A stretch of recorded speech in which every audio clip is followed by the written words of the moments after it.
शाहपुरा के खेतों में यह सिर्फ धान की फसल नहीं गिरी, यह किसान की पूरी साल भर की मेहनत जमीन पर बिखरी है। लगातार हुई बेमौसम बारिश और तेज हवाओं ने धान की खड़ी फसल को गिरा दिया। गिरी हुई फसल में इल्ली और कीड़ों का प्रकोप बढ़ने से फसल अब सड़ने लगी है। कई किसानों की फसल हल्दी गाठी रोग की चपेट में आ गई, जिससे धान की बालियां में दाना ही नहीं बन पाया। जिला कलेक्टर ने तत्काल फसल सर्वे के निर्देश जारी किए थे, लेकिन जमीनी हकीकत बिल्कुल अलग है। अब तक ना कोई सर्वे टीम गांव पहुंची और ना ही कोई अधिकारी हालचाल लेने आया। किसान नेता निर्मल साहू का कहना है कि हमारे क्षेत्र में पूरी तरह फसल चौपट हो गई है, धान गिरकर सड़ रहा है। कलेक्टर मैडम ने सर्वे का आदेश दिया था, पर अभी तक कोई नहीं आया। हम टूटे दाने खुद बीन रहे हैं, लेकिन किसानों की परेशानी कोई नहीं देख रहा। किसानों ने प्रशासन से तत्काल सर्वे कराने, नुकसान का सही आकलन करने और मुआवजा देने की मांग की है। लेकिन सवाल यह है, आखिर कब तक किसान अपनी मेहनत को इस तरह मिट्टी में बिखरते हुए देखते रहेंगे।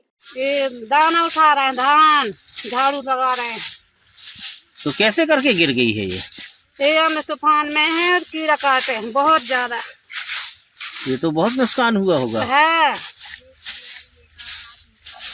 वो इल्ली काट दिए हैं, पानी गिर गया है ज्यादा, इसीलिए इल्ली काट दिए हैं।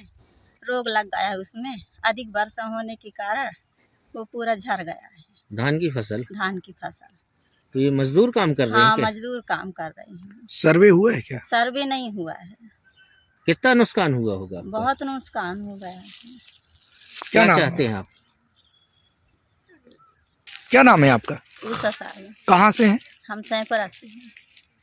सबसे बड़ी ये बात है कि भारतीय किसान संघ जिला डिंडौरी ने फसलों के सर्वे के लिए माननीय मुख्यमंत्री जी के नाम पर भी ज्ञापन दिया था, जिसमें तहसील सैंपरा के एसडीएम साहब एवं तहसीलदार साहब को भी इस बात की जानकारी दी गई थी कि फसल नुकसान हो चुका है और इसकी सर्वे प्रॉपर तरीके से करवाया गया, जिससे कि किसानों को उनकी फसल का नुकसानी मिल सके।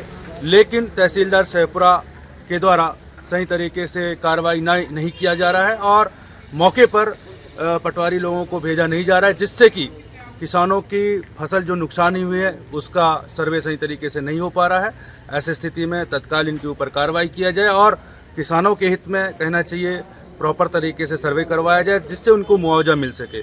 यदि फसल कट जाती है, फसल नहीं रहेगा, तो मुआवजा फिर किसानों को नहीं मिल पाएगा, जिसकी खामियाजा किसान भुगतेगा। अभी कलेक्टर मैडम के जिम्मेदार तहसीलदार साहब होंगे, क्योंकि इनके अधीनस्थ पटवारी साहब होते हैं। यदि यह कार्रवाई सही तरीके से नहीं किया जा रहा तो तहसीलदार इसमें जिम्मेदार हैं। हो रहा है।